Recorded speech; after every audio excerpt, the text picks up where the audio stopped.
El problema de las llamadas lesiones traumáticas o también lesiones por contacto ha sido estudiado, pero no profundamente. Tradicionalmente, el entrenamiento que llamamos entrenamiento preventivo está destinado a las lesiones articulares, ligamentarias o también musculotendinosas, específicamente a las musculotendinosas por la sobrecarga muscular tan discutida y hablada en el futbolista y en todo el ámbito del fútbol profesional. Mucho se ha avanzado inclusive en este tipo de estudios, trabajando sobre el sistema musculoesquelético, biomecánico, propioceptivo, el tema del control motor, el tema de la coordinación, manejado por el sistema nervioso central, obviamente, pero se ha dejado de lado las lesiones traumáticas. Entonces es hora de dedicarle un poquito de atención a este tema y esta presentación tiene como objeto reflexionar sobre esta realidad y no evadir esa responsabilidad que nos compete a todos los profesionales que estamos alrededor de un deportista. Hay una convicción inexorable: no quedarnos de brazos cruzados. Hacer algo aunque no tengamos certezas ni evidencias científicas, o mejor dicho, evidencias publicadas. En este punto, yo durante muchos años tengo un conflicto sobre si todas las terapias que nosotros damos o todos los abordajes terapéuticos y todos los ejercicios que trabajamos en conjunto con los readaptadores y los preparadores físicos, absolutamente todos son basados en evidencias que estén publicadas. Que estén publicadas no quiere decir que no sean científicamente comprobables. Lo que pasa que normalmente es al revés. Primero se ejecuta, luego se ven los resultados y más tarde una persona se dedica a investigar, a hacer publicaciones y demostrar la evidencia científica. Pero que no esté publicado no quiere decir que no sirva. Podemos hacer el intento entonces de trabajar estos elementos sobre el control motor a los efectos de reducir las probabilidades. La palabra prevención no es la que más nos gusta a muchos de nuestros colegas y a mí tampoco. Por eso hablamos sobre reducción de probabilidades de lesión, o si se produce la lesión, que ésta sea de menor grado. Cuando digo que no tenemos certezas, quiere decir que sí podemos trabajar, pero vamos a disminuir muchas incertidumbres y probabilidades de lesión.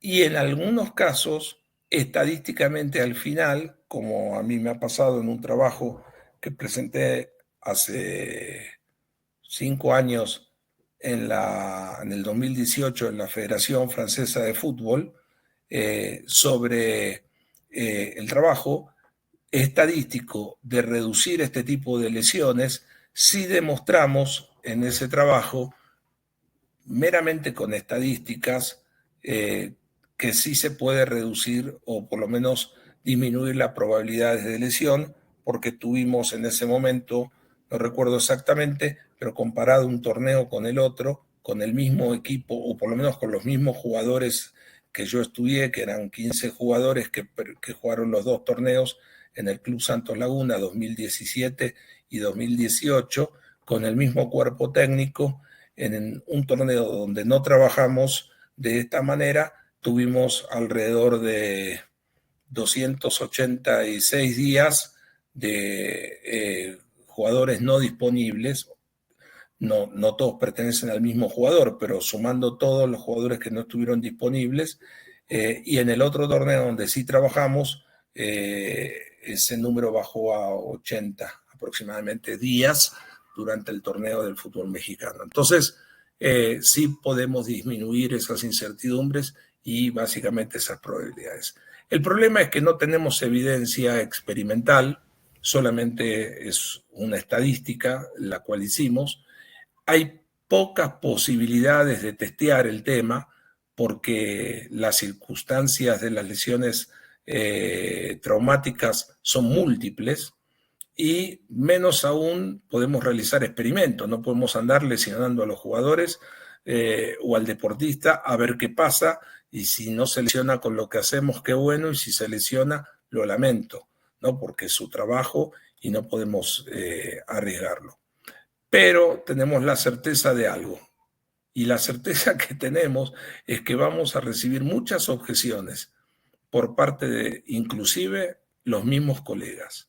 A pesar de recibir estas objeciones o estas críticas, aún así sugiero que hay que seguir con el proyecto e intentar hacer algo.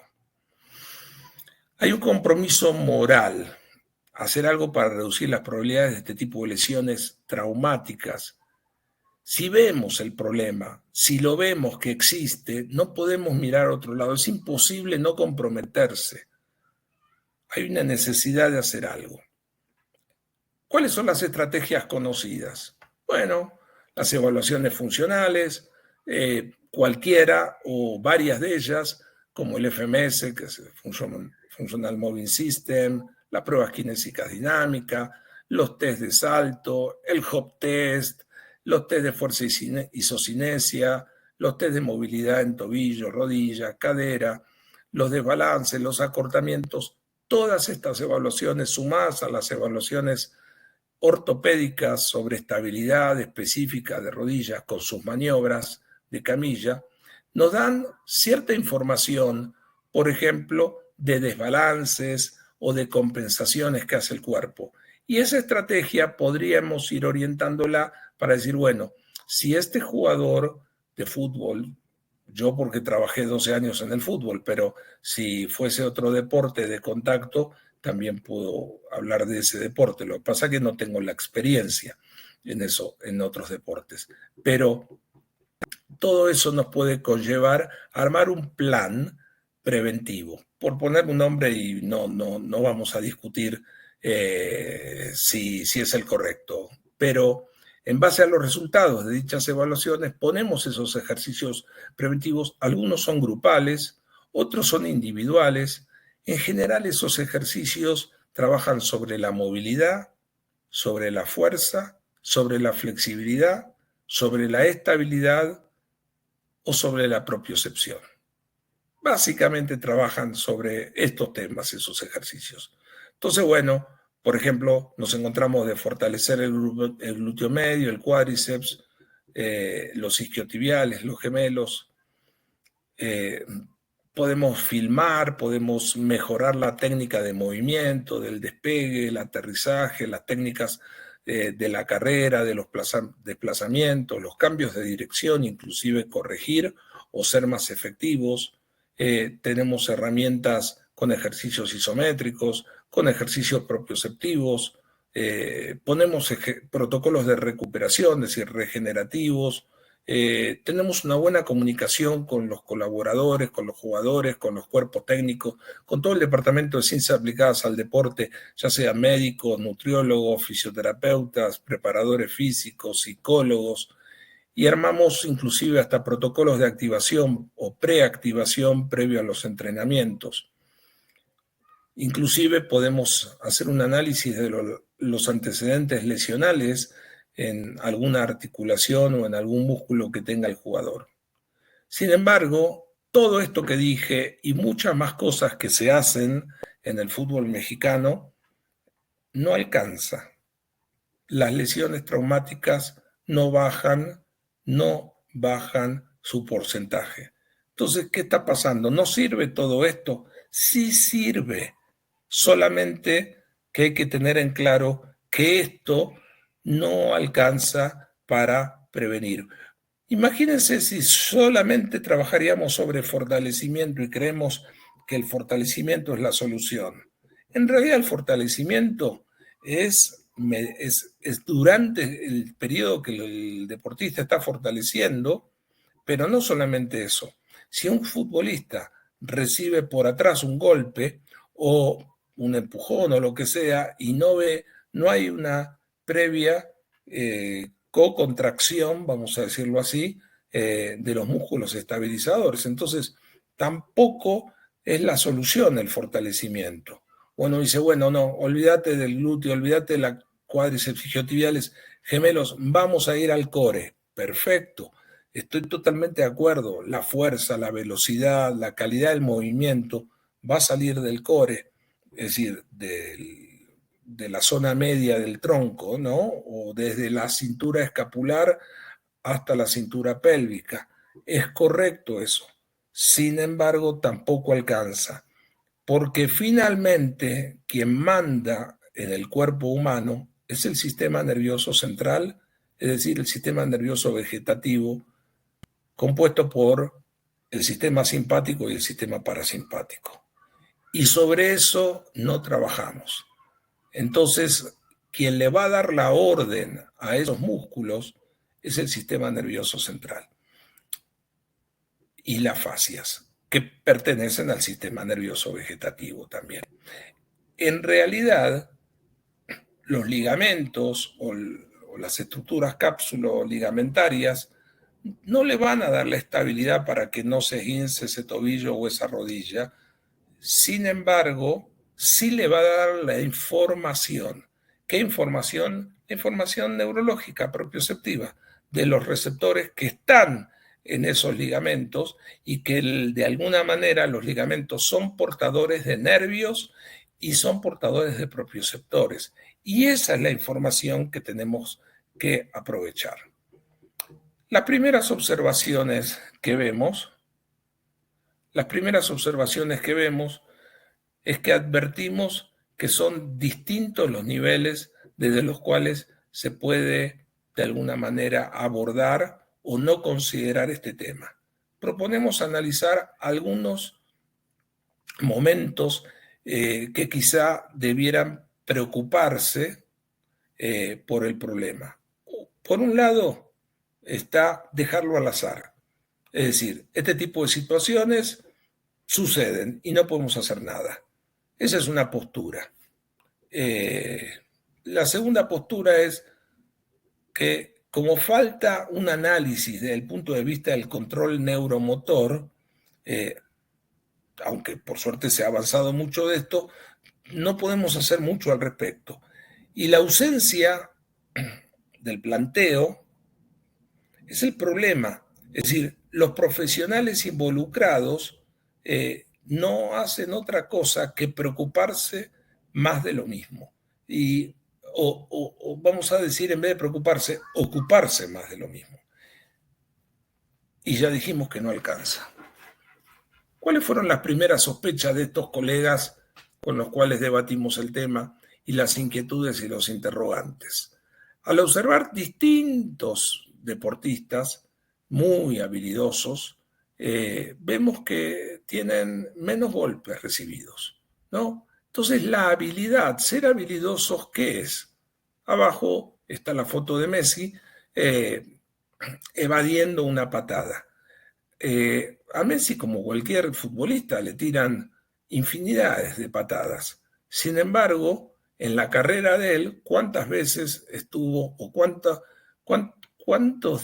juegos o minutos estuvo no disponible desde el punto de vista de lesiones accidentales? Pocos, en relación o comparándolo con otros. Entonces, hay una sospecha. ¿La habilidad tendrá algo que ver o no tendrá nada que ver?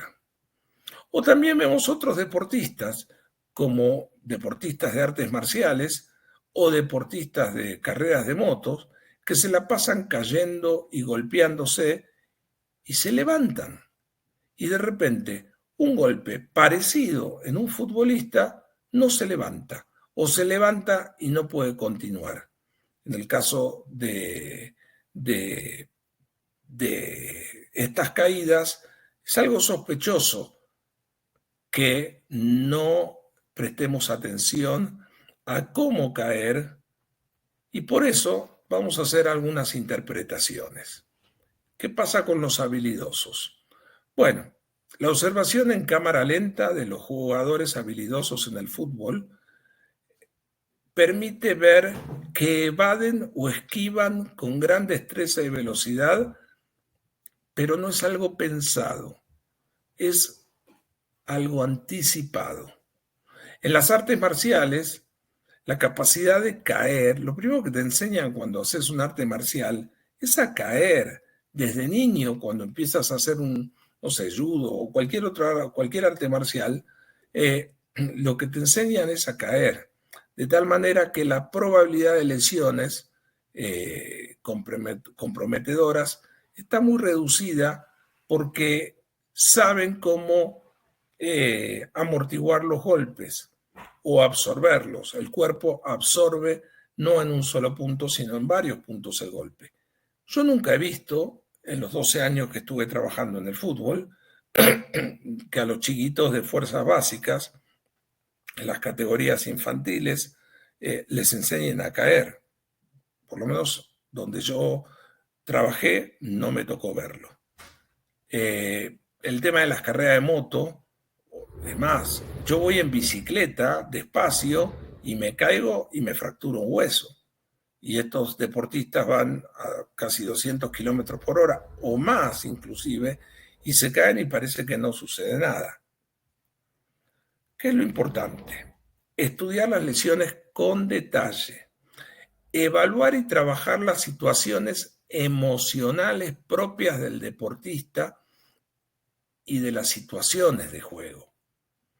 Analizar otros deportes con especialistas desde la experiencia de los entrenadores o de los fisioterapeutas de otros deportes que puedan aportar conceptos que nos ayuden a crear una didáctica preventiva especial.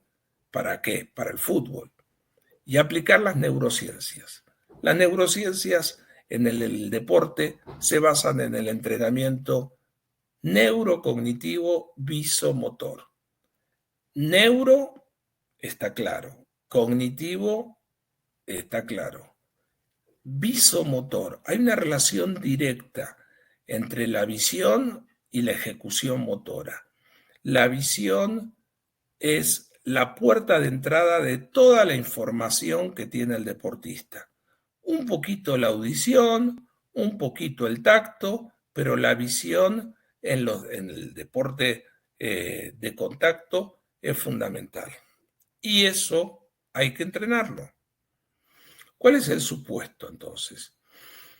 La práctica de ejercicios específicos crea redes neuronales que pueden aportar al control neuromotor, la coordinación y el equilibrio, aprovechando la información neurológica que aportan las metámeras. Y acá quiero hacer un pequeño paréntesis. Pongo las metámeras, los propioceptores y el sistema facial. ¿Qué es la metámera? La metámera es el conjunto formado por el segmento, por ejemplo, vertebral, donde salen las raíces nerviosas, el segmento de la columna vertebral, con el neurotoma, es decir, el nervio o los nervios que salen de la columna vertebral, de la médula, el miotoma, que son los músculos que inervan esos nervios, el esclerotoma, que son las articulaciones justamente comprometidas, donde llevan información esos nervios, pero también reciben información propioceptiva y se la devuelven al sistema nervioso. El viscerotoma, es decir, las vísceras como el intestino, por ejemplo, y otras vísceras que están relacionadas porque están inervadas por el mismo segmento metamérico, y el fasciotoma, es decir, la fascia que no solamente envuelve al músculo, sino que se mete dentro de las fibras musculares y puede coadyuvar para trabajar en sinergia o en agonistas y desconectar al antagonista. Esto es fundamental. Si no tenemos en cuenta todo lo que nos aporta la metámera, nos quedamos solo con el tema propioceptivo o solo con la fascia, estamos tomando una parte del sistema nervioso. Por lo tanto, la velocidad de ejecución es fundamental.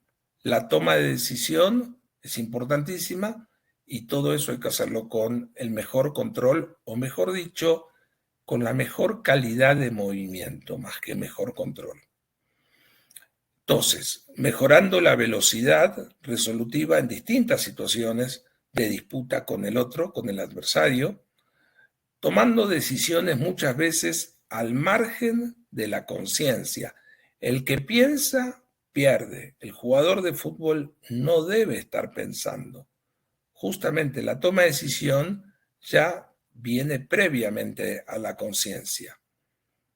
Y el control, la calidad del movimiento, como dijimos, en oposición y en confrontación.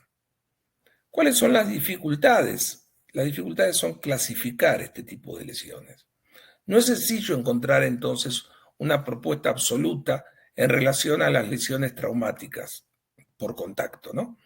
Sin embargo, es importante considerar algunas posibilidades de alternativas que nos sirven luego para diseñar ejercicios, un ejercicio tipo X, algunos amigos lo llaman ejercicios madre, ¿ok? Para implementar en circuitos especiales antes de los entrenamientos físicos, técnicos o tácticos. La propuesta es extremadamente simple. Es elemental y directamente aplicable al diseño de los trabajos complementarios. Considerar entonces 3 momentos fundamentales desde el punto de vista de las situaciones. Esta es la clave. Antes del contacto, durante el contacto y después del contacto. Estos son los 3 momentos que tenemos que estudiar, qué es lo que está pasando y qué es lo que podemos hacer. Reconocer antes del contacto, reconocer qué podemos hacer durante el contacto y en el tema de las caídas o no, qué podemos hacer después del contacto. Para cada una de estas fases podemos trabajar con ejercicios diferentes. Vamos a la parte antes del contacto. Es probablemente el momento más importante de la prevención de las lesiones traumáticas. No digo que las otras no lo sean, pero si tú trabajas en la anticipación, tú trabajas antes de la lesión y puedes evitar el contacto, entonces todo lo demás no hace falta. El cual implica poner en juego una serie de habilidades y destrezas que posiblemente, si las trabajamos, ayude a prevenir ya sea el contacto o las consecuencias negativas del mismo. Como dije, la palabra clave es anticipación. Hay que trabajar sobre la anticipación. Diseñar ejercicios para eso. Podemos advertir a nuestro oponente antes que nos contactemos o que nos choquemos. Y obviamente la posibilidad de evitar el impacto va a ser mucho menor. Aún así, trabajar sobre la percepción puede ser importantísimo. Entre las percepciones tenemos las visuales, las propioceptivas y las táctiles. Cuando estamos en contacto físico con el oponente, nos sería muy oportuno detectar cuando la patada u otro tipo de golpe es emitido. Es decir, y muchas veces los jugadores están forcejeando en determinada jugada y están en contacto físico con el adversario antes que tire el golpe. En el tema de aptitudes previas a los contactos, como dijimos, la anticipación, la clave podemos decir que se basa en 3 puntos. El primer punto, yo lo puse con negrita, el más importante para mí, es la visión central y la visión periférica. La visión discriminatoria entre lo que está lejos y lo que está cerca. Se puede y se debe entrenar este tipo de visión. Y luego es el cálculo de trayectoria, ya sea del adversario o ya sea de la pelota, y la localización de tu propio cuerpo, propiocepción. Es decir, estar consciente de cómo está tu cuerpo y qué posición está tu cuerpo, si es una posición estable o inestable. El tema de la visión periférica y la trayectoria, como dijimos, del balón, del oponente, de tus propios compañeros y de todos al mismo tiempo. El tema de la capacidad de evadir golpes o de la habilidad. Algunas ideas solamente, y a ustedes se les va a ocurrir muchísimas más. Ejercicios con sogas, con bandas, esquivar a compañeros en un pasillo, esquivar golpes en varios planos, girar y esquivar patadas y golpes, trabajos de cintura y de piernas. Todo esto con aplicaciones específicas a los distintos deportes. La semana pasada vino a México un amigo y colega y maestro, José Osemani, kinesiólogo argentino, y es el kinesiólogo desde hace más de 30 años del Club Boca Juniors. Específicamente él está dedicado hace muchos años al tema de básquet profesional.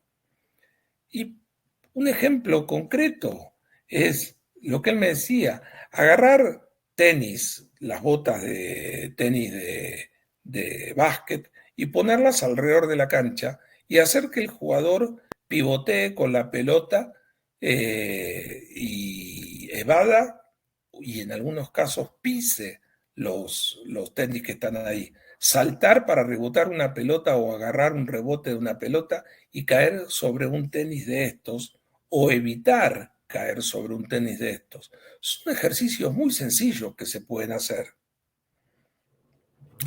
La capacidad entonces de sacar la pierna en el momento justo, evitando el impacto, es fundamental.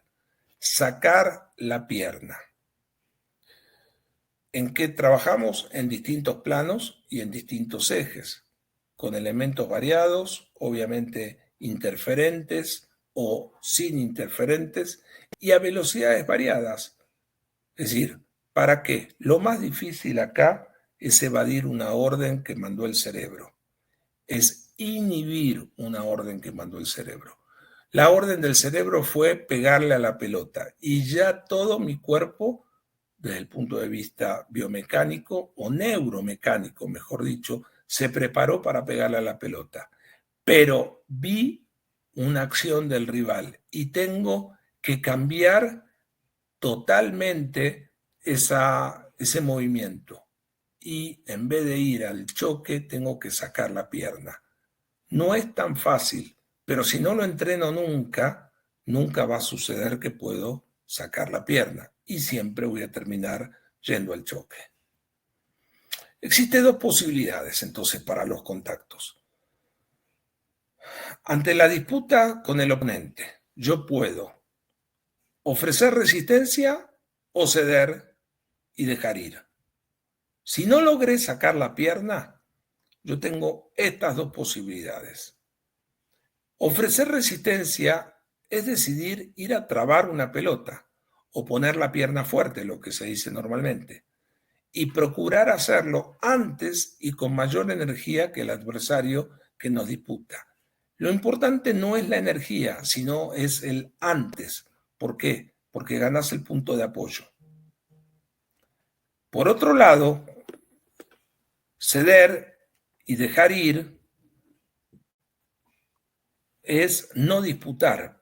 Pero ojo, esto lo cual no es sinónimo de retroceder, sino de evitar el choque con fuerza cuando el adversario nos gana el punto de apoyo. En otras palabras, si no puedo hacer la contracción concéntrica, tengo que realizar la contracción excéntrica. Eso es ceder con control. Y entonces mantengo la estabilidad gracias, entre otras cosas, a la contracción excéntrica para evitar el choque directamente. El choque ya es inevitable si no quité la pierna, por decirlo de alguna manera. Para disputar con firmeza, entonces, podemos elegir ejercicios en dinámica con ajuste de alta intensidad, realizados voluntariamente con impacto contra elementos chocar, por ejemplo, contra una pelota, chocar contra un bosu, chocar contra una colchoneta, contra, por ejemplo, los elementos que usan en taekwondo para pegarle, los soportes, digamos, chocar con el hombro, chocarle la pierna, chocarle la cadera, chocar la otra extremidad, no la de la que pega, sino la pierna de apoyo. Y para dejar ir, básicamente es lo que acabo de decir. El trabajo excéntrico en variados elementos, ¿no? Con un compañero, con un péndulo, con una hamaca, con otros dispositivos, con pelotas suizas, pelotas medicinales, etc. Entonces, no se trata de relajarte cuando vas al choque, sino, cuando hablamos de dejar ir, es de ceder con un control neuromotor preciso y oportuno, inhibiendo la orden del cerebro de ir al choque. Trabajar las formas y las tomas de peso y las caídas es el segundo punto, es la parte final, es después del contacto. Y entonces podemos trabajar de forma colectiva o con distintos ejercicios, ¿no? Llama la atención lo poco que se entrenan en los deportes colectivos como el fútbol, este tipo de toma de peso, toma de caída. Sin embargo, estas situaciones están presentes siempre en estos deportes y pueden trabajarse desde chico. Aprender a tomar el peso corporal con ejercicios técnicos para los miembros superiores y los miembros inferiores es fundamental, por lo tanto hay que entrenar en todo tipo de caída, multidireccional.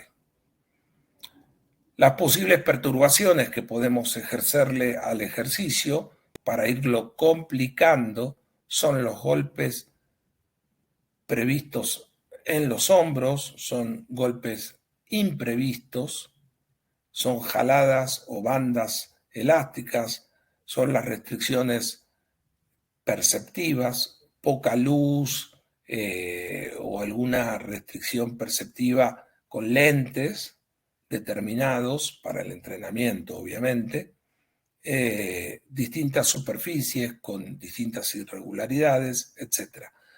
Pero todo esto realizado en situaciones controladas, porque si no vamos a terminar nosotros en este programa lesionando a los jugadores. Finalmente, entonces, acá está la propuesta que yo les dejo. Podemos agrupar en 3 momentos y cada momento podemos trabajar 7 grupos de ejercicio. El momento antes del control, durante el control y después del control. Esta diapositiva y la que viene para mí son las más importantes.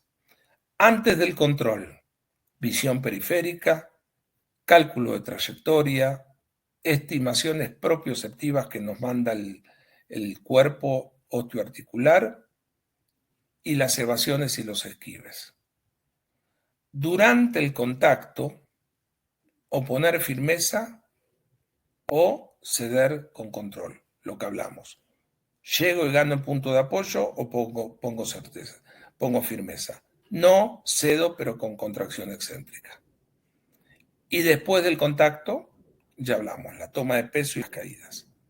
Esta es la pirámide que yo armé, pero cada uno de estos 7 elementos, acá nombramos 7 en la parte, digamos, central de la diapositiva, están los 7 elementos en los 3 momentos, yo los agrupé como a mí me parece que deberían ser.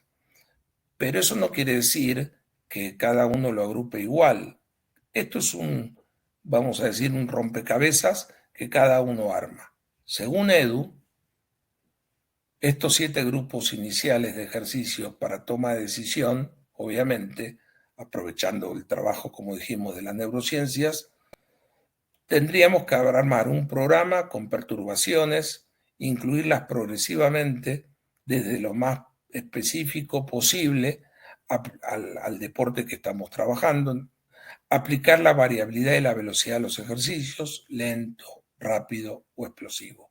La base de mi pirámide es el cálculo de la trayectoria, es decir, la anticipación, voy a ir directamente, la visión central y periférica, la visión cerca-lejos y la velocidad de acomodación del ojo, la velocidad de acomodación del ojo y la evasión y los esquives. Fíjense que en mi base de mi pirámide, básicamente yo trabajaría ejercicios de anticipación y ejercicios de visión. Punto. Con eso ya hicimos un montón. Si tenemos tiempo y podemos seguir trabajando con el deportista, voy a la segunda fase de la pirámide, o posición firme o ceder controlado. Pero si no pude trabajar esto y ganar los puntos de apoyo en la posición firme e inhibir una orden con el cerebro, mandar una orden e inhibirla, y eso se trabaja mucho con el entrenamiento cognitivo motor, ceder con control, inhibir la orden, no tengo tiempo, me quedo con la base de la pirámide, insisto, anticipación y visión. Y si sí tengo tiempo, ya en la última etapa, digamos que me sobre el tiempo, puedo trabajar las tomas de peso y las caídas y toda la parte propioceptiva o digamos, neurocognitiva, ¿no? Pero hay que entender que solo, o yo entiendo, mejor dicho, que solo con la base de esta pirámide, trabajando la anticipación y trabajando la velocidad de acomodación del ojo y la visión, como dice acá, periférica y central, cerca y lejos, ya sería una ganancia que no estamos haciendo. Quiero agradecer explícitamente en esta conferencia a dos amigos y maestros que yo tengo en Argentina, y es el licenciado kinesiólogo fisiatra José Osemani, y es el profesor en educación física, preparador físico, licenciado Mario Di Santo, ambos grandes amigos, y con ambos me han ayudado mucho a entender, después de discutir varias veces un montón de lesiones traumáticas que se nos daban en distintos deportes, porque cada uno trabaja en otro deporte, aunque ahora Mario también volvió a trabajar al fútbol en Argentina, pero ver si podemos hacer algo. Mi correo electrónico edubrandenburg1 @gmail.com. Les agradezco a todos. Voy a dejar de compartir pantalla.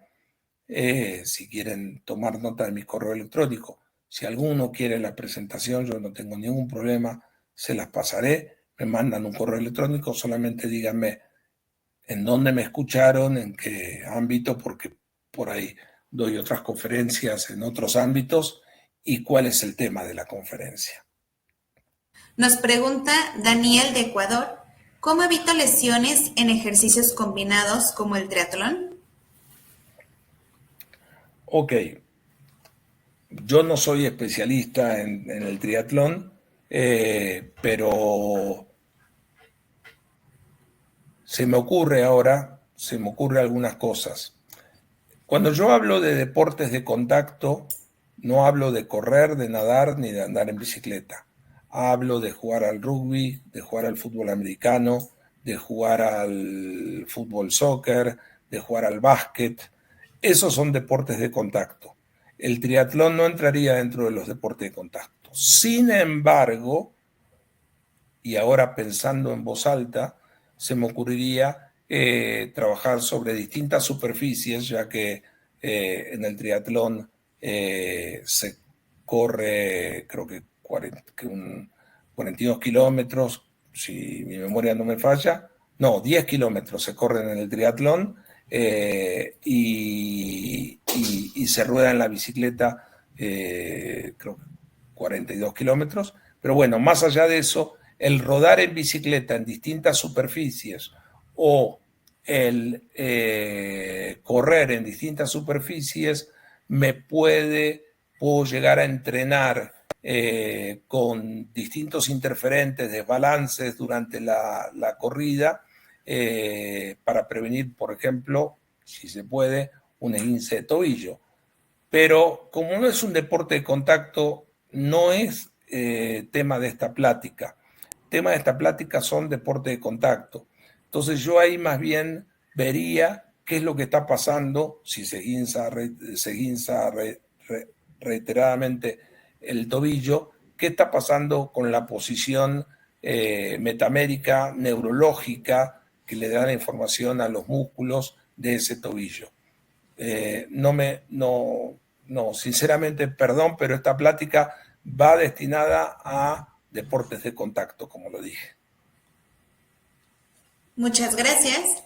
Nos pregunta Jonathan de Perú, un protocolo posterior a actividad deportiva, buscando desde las segundas deportivas, ¿cuándo se encuentra cerca de una intervención fisioterapéutica? Creo. Amén. Ok. Bueno, no creo entenderlo. Bueno, voy a decir lo que interpreto de la pregunta. Voy a contestar lo que interpreto de la pregunta. El protocolo post-actividad, yo lo llamo protocolo recuperación, protocolo regenerativo, protocolo post-esfuerzo. Hoy en día no se puede concebir un entrenamiento de un deportista de alto rendimiento o profesional si solamente pensamos en el momento del entrenamiento. Tenemos que pensar también en el momento que no está entrenando y que se llama entrenamiento invisible. El entrenamiento invisible entra dentro de este protocolo post-activación o post-esfuerzo o post-actividad o post-competencia, donde incluye un tema nutricional, por eso es importante trabajar con un equipo multidisciplinario, como lo hacemos en un departamento de ciencias aplicadas al deporte, un trabajo emocional, y ahí los psicólogos del deporte tienen mucho que ver, y como fisioterapeutas tenemos que tener mucho cuidado con los estímulos que le damos. Vuelvo al tema del sistema nervioso. Si el sistema nervioso está excitado, el que está más activo y preponderante es el sistema simpático por sobre el sistema parasimpático o el sistema vagal como parte del sistema parasimpático. Entonces, si nosotros seguimos estimulando el sistema simpático, por ejemplo, voy a dar un ejemplo que yo y muchas personas lo seguimos haciendo, mandándole un estímulo de frío, por ejemplo, metiéndolo en una tina con hielo.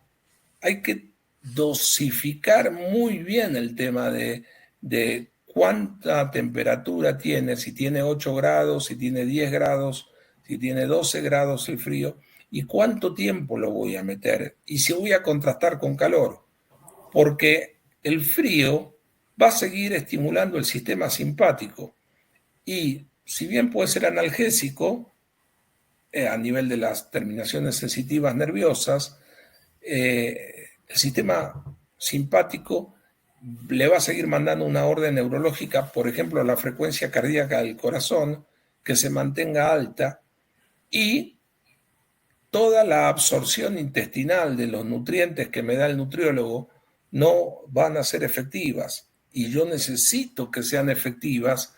Entonces, no digo no hacerlo o sí hacerlo, no es la discusión en esta controversia del frío o el calor post-esfuerzo. Lo que digo es que tenemos que saber qué estímulo damos y dónde está afectando.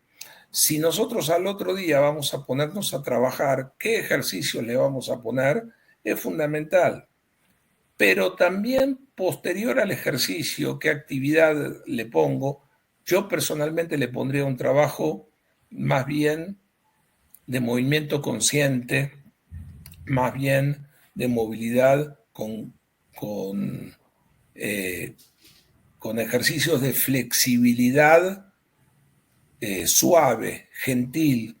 Es decir, esto de estirar y elongar al músculo hasta más no poder para que se relaje, no le encuentro yo demasiado sentido, porque si siguen empujando y estirando al músculo y al tendón, a todo el sistema músculo-tendinoso, el músculo va a reaccionar, hay un reflejo, y el músculo va a reaccionar con una contracción isométrica o inclusive excéntrica, y terminamos fatigando más. Uno dice, bueno, pero en algún punto va a aflojar y va a soltar el músculo. Sí, es cierto, pero ¿a qué costo? ¿Que lo seguiste fatigando con el estiramiento? Entonces, hay que tener cuidado con esos estiramientos. Si a mí me preguntan, yo haría estiramientos suaves, de más tiempo. Sostendría un estiramiento 1 minuto, 2 minutos, pero no con una fuerza externa, sino un estiramiento activo del propio jugador. No necesitamos agregarle nosotros como fisioterapeuta un momento, un punto de tensión. No sé si entendí la pregunta, pero básicamente di 2 o 3 ejemplos de cómo podemos intervenir los fisioterapeutas posterior a la actividad física. Muchísimas gracias. Nos pregunta Paul Membrillo de Perú, ¿cómo destruir las secuelas post-actividad deportiva? Bueno, es todo un mundo. Si quieren nos juntamos en otro webinar y hablamos sobre el tema de recuperación. Es muy interesante el punto. Ok, bioquímicamente voy a hablar ahora. Hay 2 secuelas. Una es una enzima que se llama CPK, que está en los músculos, y que cuando hay sufrimiento muscular se liberan y aparecen en sangre. Y lo podemos testear con una gota de sangre, digamos. Podemos testear esa cantidad de enzimas con algunos reactivos. Eso nos habla de sufrimiento muscular. ¿Para qué nos sirve saber el nivel de CPK? Bueno, una de las formas, uno de los objetivos es saber dosificar la carga posterior al ejercicio. Bien. Podemos dosificar la carga con otros parámetros que no sean esos, porque eso me habla de carga interna. Hay 2 cargas, la carga interna y la carga externa. La carga externa es lo que me pone la circunstancia para hacer, ya sea el entrenador para hacer en el entrenamiento o el rival para hacer en el partido. La carga interna es cómo absorbe esa carga externa mi cuerpo. La CPK es una. Y nos sirve entonces para saber qué hacemos el día +1, el día +2, el día +3, en base a la carga del esfuerzo. El otro tema que es el tema del lactato. El lactato se acumula en los músculos. Y lo peor que podemos hacer, esta es una frase que se la robé a José Osemani, y porque yo robo muchas frases, ¿no? Es lo peor que puedes hacer es llevarte el lactato a la cama. Por lo tanto, ahí la recomendación es un programa específico de respiración diafragmática. ¿Por qué? Porque la sangre está acumulada en el futbolista, por ejemplo, y en otros deportes también, casi toda en los músculos, porque el músculo necesita de la sangre. Y con ejercicios, no conozco yo muchas formas de remover la sangre. La que más se me ocurre y más sencilla y económica que se me ocurre es con ejercicios respiratorios diafragmáticos específicos. Si nosotros hacemos esos ejercicios, ¿a dónde va a ir la sangre? A las vísceras. Si va a las vísceras y va a la parte pulmonar, va a salir de los músculos y vamos a poder comenzar a remover ese ácido láctico. Esa es una de las sugerencias que se me ocurren. Muchas gracias. Nos preguntan, en su experiencia con el nivel deportivo profesional, bajo la tensión muscular, ¿nos da mejor con terapia manual o terapia instrumentada?